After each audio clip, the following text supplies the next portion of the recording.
ဟာမျက်လုံးမိတ်ထားမိတာကိုလူမိုက်ကြီးလို့ခံစားလိုက်ရပြီးအဆက်သေးစွာနဲ့ပဲငုတ်တုတ်ထထိုင်လိုက်ပါတော့တဲ့မိန်းကလေးကကောင်လေးကိုသူမရဲ့ရင်ခုန်တန်တွေကိုတိတ်တဆိတ်ဖွင့်ပြောလိုက်ပါတယ်တို့တွေတက္ကသိုလ်တက်ရတဲ့ခါကျရင်အတူတူရှိကြမယ်လေတဲ့အိတ်ချင်ရောင်ဆောင်နေတဲ့ကောင်လေးဟာချက်ချင်းဆိုသလိုနိုးလာခဲ့ပါတယ်မိန်းကလေးကတော့ရှက်ကိုရှက်ကန်းနဲ့အမြန်ပြေးထွက်သွားတာပေါ့အဲ့ဒီညမှာကောင်လေးဟာသူမပြောခဲ့တဲ့စကားတွေကိုထပ်ခါတလဲလဲစဉ်းစားရင်အိတ်မပြောနိုင်ဖြစ်နေခဲ့ပါတယ်နောက်ဆုံးမှာတော့သူမနေနိုင်တော့ပဲတက္ကသိုလ်ရောက်ရင်အတူတူရှိကြမယ်ဆိုတဲ့အကြောင်းသူမစီစာပြန်ပို့လိုက်ပါတယ်ဒါဟာမိန်းကလေးကိုတိတ်ကိုကြည်နူးသွားစေပါတယ်အဲ့ဒီနေ့ကစပြီးသူတို့နှစ်ယောက်ဟာအမြဲတတွဲရှိနေကြပြီးတန်ရောစင်တွေလည်းပိုပိုတိုးလာခဲ့ပါတယ်ဒါပေမဲ့ဒါကိုမိန်းကလေးကိုသဘောကျနေတဲ့တခြားကောင်လေးတစ်ယောက်ကမြင်သွားပြီးမနာလိုဖြစ်လာပါတယ်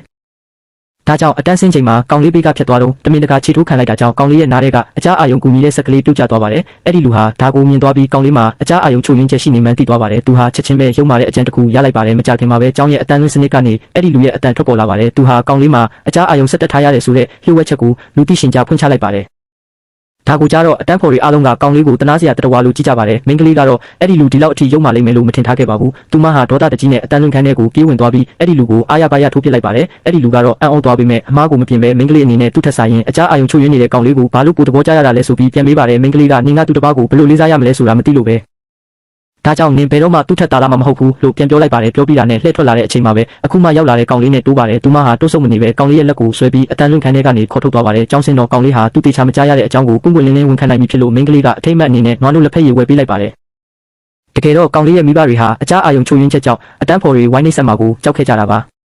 ဒါကြောင့်ဒါကိုလှုပ်ဝက်ထားဖို့ပြောခဲ့ကြသလိုအကြားအာယုံကူညီတဲ့စက်ကိုတောင်လက်ချက်နဲ့တူတာမျိုးတမင်လဲပေးထားခဲ့တာပါကောင်လေးဟာမိန်းကလေးကိုကြည့်ပြီးတိတ်ကိုစိတ်လှုပ်ရှားသွားပါတယ်သူတို့ရဲ့အနာဂတ်ကပိုကောင်းလာတော့မယ်လို့ထင်နေတော့မှပဲမိန်းကလေးရဲ့ဘဝကအချိုးကွေးတစ်ခုဖြစ်လာပါတယ်မိန်းကလေးရဲ့အဖေကသူမကိုမျိုးကြီးမှရှိတဲ့တခြားကျောင်းကိုပြောင်းပေးတော့မယ်လို့ပြောလာပါတယ်မိန်းကလေးဟာတိတ်ကိုဝမ်းနဲ့သွားပြီးကောင်လေးကိုဘယ်လိုနှုတ်ဆက်ရမလဲမသိဖြစ်နေပါတယ်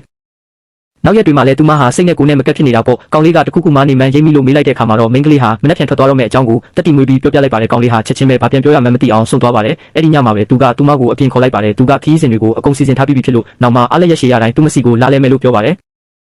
ပြီးတော့ဒီရွာလေးကတိတ်ကိုတင်းငယ်လုံးတာကြောင့်သူမအနေနဲ့ပိုကောင်းတဲ့နေရာကိုတွားတင်တယ်လို့လည်းဆိုပါတယ်မိန်းကလေးဟာစိတ်ကိုမထိန်နိုင်တော့ပဲသူ့ကိုဝမ်းနဲ့တကြီးဖက်လိုက်ပါတယ်သူတို့နှစ်ယောက်ဟာအမြဲအဆက်အသွယ်လုပ်ဖို့ကတိပေးခဲ့ကြပါတယ်ဒါပေမဲ့မိန်းကလေးထွက်သွားပြီးတလအကြာမှာတော့ကောင်လေးရဲ့မိသားစုမှာပြဿနာတက်ပါတယ်သူ့ဖေကဖောက်ပြန်ပြီးနောက်တစ်ယောက်နဲ့ထွက်ပြေးသွားပါတယ်ဒါဟာသူ့အမေကိုတိတ်ကိုထိခိုက်သွားစေပြီးပြင်းထန်တဲ့စိတ်ကြယောဂဖြစ်သွားပါတယ်